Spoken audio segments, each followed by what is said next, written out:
It feels great. Thank you, Dan. Thanks.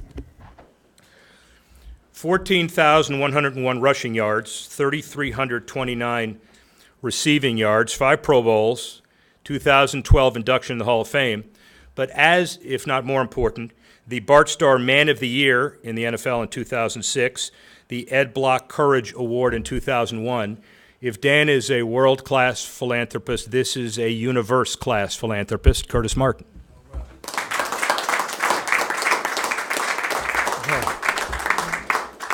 Thank you all. And first, let me just start by saying that I grew up in this neighborhood, and I've seen all of the things that go on in this neighborhood.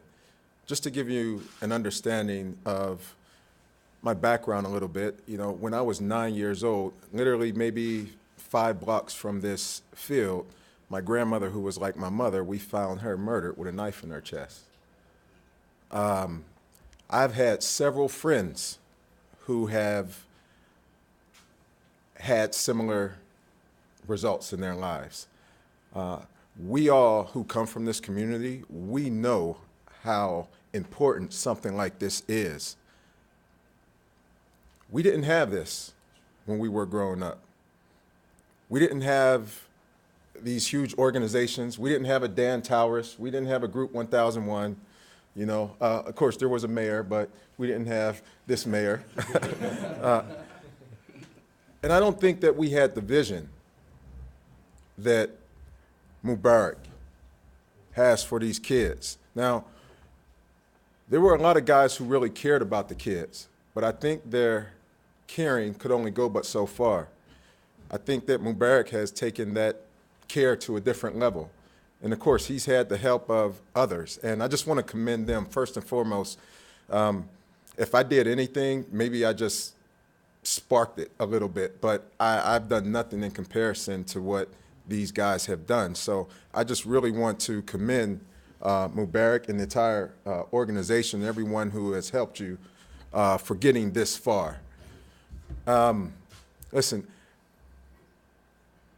I visited this field last year, and the house that I grew up in, there used to be about 20 of us or so, maybe even 30 in a very small home.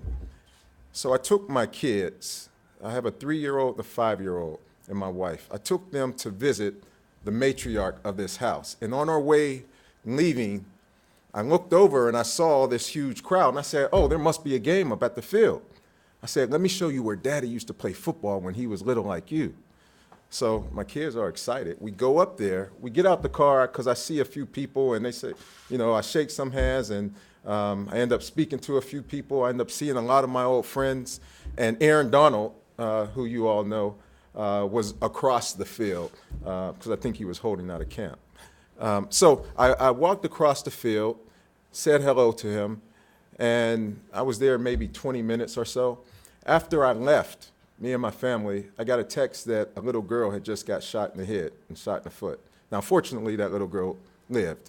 But Mubarak and all of us, we know of a lot of situations where someone wasn't so fortunate. And so what you guys are doing, you have no idea. I mean, you see it from the outside, but you don't necessarily see it from the inside. You have no idea the difference that this facility is going to make in this environment. And I just want to thank everyone involved, because this is going to not only change lives, but it's going to save lives.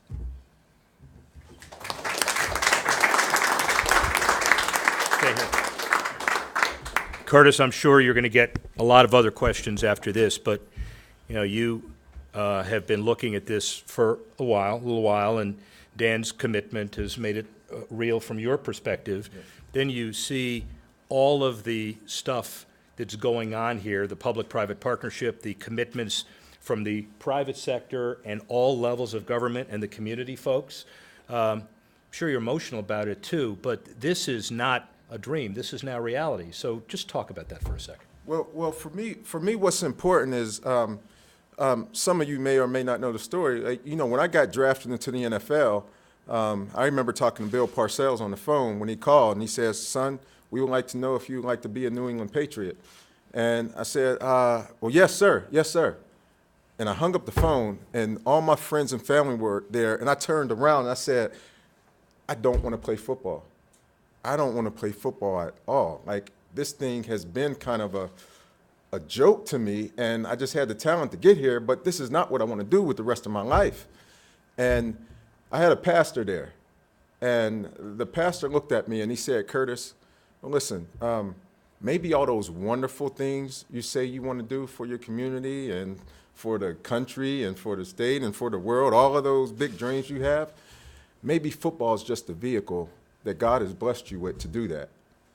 And it was literally from that moment on that football took on an entirely new purpose for me. And because it was a new purpose, it gave me a new vision, which really motivated me to work as hard as I did to eventually make it to the Hall of Fame.